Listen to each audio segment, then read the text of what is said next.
دعوت ہو اور دعوت اللہ کے لیے ہو اخلاص کے ساتھ، اور جب حضور صلی اللہ علیہ وسلم کے طریقہ کے مطابق ہوگی، ایمان کی دعوت ہوگی اللہ کے لیے ہوگی اور حضور کے طریقہ پر ہوگی۔ حضور کے طریقہ پر کیا ہے؟ اپنے آپ کو لوگوں کے سامنے پیش کرنا۔ دیکھو، اپنے نفس سے دھوکہ نہیں کھانا چاہیے۔ بہانوں میں سے بہانے تو بہت بنائے جا سکتے ہیں، لیکن اصل قصہ یہی ہوتا ہے، اپنے آپ کو لوگوں کے سامنے پیش کرنا آسان کام نہیں ہے، یہ انبیاء کا عمل ہے۔ وہ ایک صاحب ایک دفعہ کہنے لگے کہ جی یوں ہی زبان سننے لگا کہ کام تو یہ ہے، تبلیغ کے متعلق کہنے لگے کام تو یہ ہے جو واقعی آپ لوگ کر رہے ہیں۔ تو ہمارے ایک ساتھی نے پوچھا کہ یہ کام آپ نے کیا پسند آیا آپ کو اس کام کو؟ کہنے لگے عزت ہتھیلی پہ رکھ کے لے جانی ہوتی، اپنی عزت ہتھیلی پہ رکھ کے لے آدمی کو سب سے زیادہ محبوب، جان سے بھی محبوب، ایک جان نہیں، عزت کے لیے آدمی کے پاس 100 جانیں ہوں تو بھی قربان کر سکتا ہے۔ عزت کے لیے مال بھی قربان ہو سکتا ہے، جان بھی قربان ہو سکتا ہے۔ سب سے پیاری چیز آدمی کو عزت ہوتی ہے، عزت ہتھیلی پہ رکھ کے جانا ہوتا ہے، اپنوں کے سامنے بھی غیروں کے سامنے بھی۔ ان کا جی پتہ نہیں وہ گالیاں دیں گے، پتہ نہیں وہ پتھر ماریں گے، پتہ نہیں وہ کیا کیا کہیں گے، لیکن جو کچھ کہیں مجھے ان کی خدمت پہ پیش ہونا۔ جو طائف میں پیش آنا ہے بے شک پیش آ جائے، جو مکے میں پیش آنا ہے وہ بے شک پیش آ جائے۔ اس طرح سے حضور کے طریقہ کے مطابق اپنے آپ کو لوگوں پر پیش کرنا، ایک ایک پر پیش کرنا، اور پھر ان کی سب کچھ سہنا۔ جو گالیاں دیں ان کو بھی دعائیں دینی، جو محبت کریں انہیں بھی دعائیں دیں، بلکہ جو محبت کریں ان کے حصے میں کم دعائیں آئیں، جو گالیاں دیں ان کے حصے میں زیادہ دعائیں آئیں، ان کے حصے میں زیادہ دعائیں آئیں۔ جو اپنے ہیں جو مان جائیں ان کے ہاں ایک آدھ پھیرا ہی لگا، اور جو نہیں مانتے ان کے ہاں 20 پھیرے۔ ان کی منتیں اور زیادہ، ان کی قدر و منزلت اور زیادہ، ان کے ساتھ اخلاق سے معاملہ اور زیادہ۔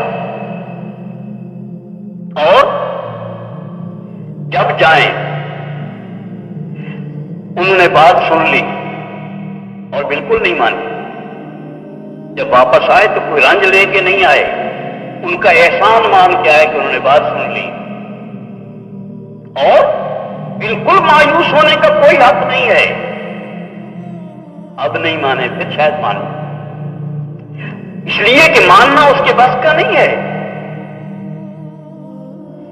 اسے یقین ہے نبی کو کہ ماننا اس کے بس کی بات نہیں، اسی وقت مانے گا جب اللہ کا ارادہ ہوگا،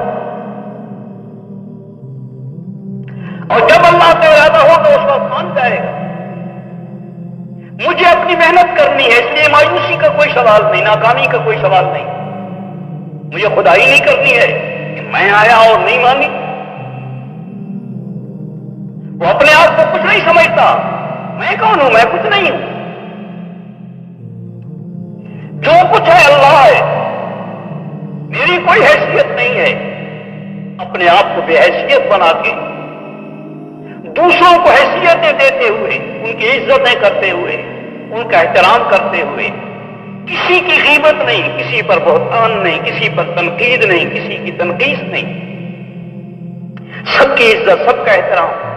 انسان ہے، میرے اللہ کی مخلوق ہے، سارے کائنات سے افضل مخلوق ہے، میرے اللہ کے بندے ہیں، میرے اللہ کی بنائی ہوئی چیز ہے۔ جسے اللہ سے محبت ہوتی ہے اسے اللہ کی بنائی ہوئی ہر چیز سے محبت ہوتی ہے۔ جب کسی سے محبت ہوتی ہے اس کی ہر چیز اچھی لگتی ہے۔ محبت کرتے ہوئے، پیار کرتے ہوئے، گالیاں دینے والوں سے بھی پیار، اور مسلسل، کسی ایک وقت نہیں، مسلسل۔ یہ ہے نبی سے میل کھاتی ہوئی دعوت، جس کے نتیجے میں آدمی کو اللہ ہدایت دیتی ہے، اور جب ہدایت مل جاتی ہے یقین آ جاتا ہے اسی بات۔ اور یہ کب ملتی ہے ہدایت؟ جب آدمی اسی بات کو کہتا رہے، ایمان کی دعوت کو اسی کو کہتا رہے، محلے میں بھی اسی کو کہے، مسجد میں بھی اسی کو کہے، گھر میں بھی اسی کو کہے، بچوں میں بھی یہی کہے، بیوی کو بھی یہی کہے، بھائیوں کو بھی یہی دعوت دیتا رہے، اسی کو کہے، اسی کو سنے، اسی کو سوچے، اللہ سے ہوتا ہے، نبی کے اعمال سے ہوتا، اتنا کہتا چلا جائے، اتنا کہے کہ فرض کو ادا کر سکے، فرائض کو ادا کر سکے، اس درجے کا ایمان آ جائے کہ یہ فرض ہے، اسے مجھے کرنا ہے، اگر میں نہیں کروں گا تو یہ ہو جائے گا، اعمال پر یقین۔ نماز ہے، اگر میں نہیں پڑھوں گا تو جہنم میں جانا ہوگا، اگر میں سود کھاؤں گا اللہ سے جنگ ہے، اگر میں کسی کو دھوکہ دوں گا تو ایسا ہے جیسے نبی کو دھوکہ دینا ہے، من غشنا فلیس منا، اگر میں نے دھوکہ دیا تو نبی کو دھوکہ دینا ہے۔ اس درجے کا یقین بن جانا یہ فرض عین ہے، فرض عین، اور اس درجے کا یقین کہ حرام سے بچ جائے، فرائض کو ادا کر لے اور حرام سے بچ جائے، اس درجے کا یقین فرض عین ہے۔ اسی کے ساتھ اللہ جل جلالہ کی صفات پر یقین، یہ اعمال پر یقین کا حصہ، اور اللہ کی صفات پر یقین۔ حضور کا ارشاد ہے ان تعبد اللہ کانک تراہ فإن لم تکن تراہ فإنہ یراک، اللہ کی عبادت اس طرح کرو کہ تو اللہ کو دیکھ رہا ہے۔ طریقہ بتایا عبادت کرنے، عبادت کی بنیاد یہی ہے کہ تو اللہ کو دیکھ رہا ہے، اصل تو یہی ہے، اور اگر یہ نہیں تو اللہ تجھے دیکھ رہا ہے۔ اللہ کے بصیر ہونے کا یقین کہ اللہ دیکھ رہا ہے، جہاں بیٹھا ہوں، جہاں کھڑا ہوں، جہاں بول رہا ہوں، جہاں لیٹا ہوں، جہاں بیٹھا ہوں، اللہ دیکھ رہا ہے، اللہ دیکھ رہا ہے، اللہ سنتے، یہ امہات الصفات ہیں، اللہ کی صفات۔ آمنت باللہ کما هو باسمائہ و صفاتہ، یہ فرض عین کا درجہ۔ ہم یہ نہیں کہہ رہے اس وقت، اس کی دعوت نہیں دی جا رہی، یہ ہوگا اللہ جل جلالہ جب ماحول بنا کرتا ہے تو اس میں سے ممتاز لوگ نکلا کرتے ہیں، یہ نہیں کہا جا رہا، یہ بھی ایک درجہ ہے توکل کا اور اعتماد علی اللہ کا اور یقین کا، کہ پانیوں پر چل کے دکھلا دو، آگ میں چل کے دکھلا دو، یہ بھی ایک درجہ ہے، لیکن یہ دعوت نہیں دی جا رہی کہ جنید بن جاؤ، شبلی بن جاؤ۔ ایمان کی بات کہی جا رہی ہے، فرض عین کے درجے کی بات کہی جا رہی ہے۔ ایمان اس درجے کا کہ آدمی فرائض پر پکا رہے، محرمات سے بچ سکے، اور اللہ کو حاضر ناظر سمجھ کر وقت گزارے۔ جو آدمی اللہ کو حاضر ناظر نہیں سمجھتا ہے کہ وہ سامنے موجود ہے، دیکھ رہا ہے، سن رہا ہے، اتنے تک وہ غلط زندگی سے باز نہیں آئے گا۔ غلط سے بچنے کا راستہ صرف ایک ہے کہ ایمان پہ آ جائے امت، ورنہ غلط سے نہیں بچ سکتی۔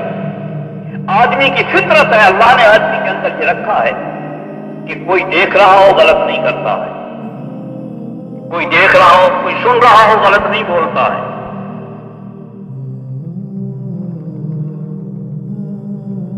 جب آدمی کو یقین ہو کہ اللہ دیکھ رہا ہے، غلط کیسے کرتا ہے؟ یہ بچاؤ کا سامان ہے۔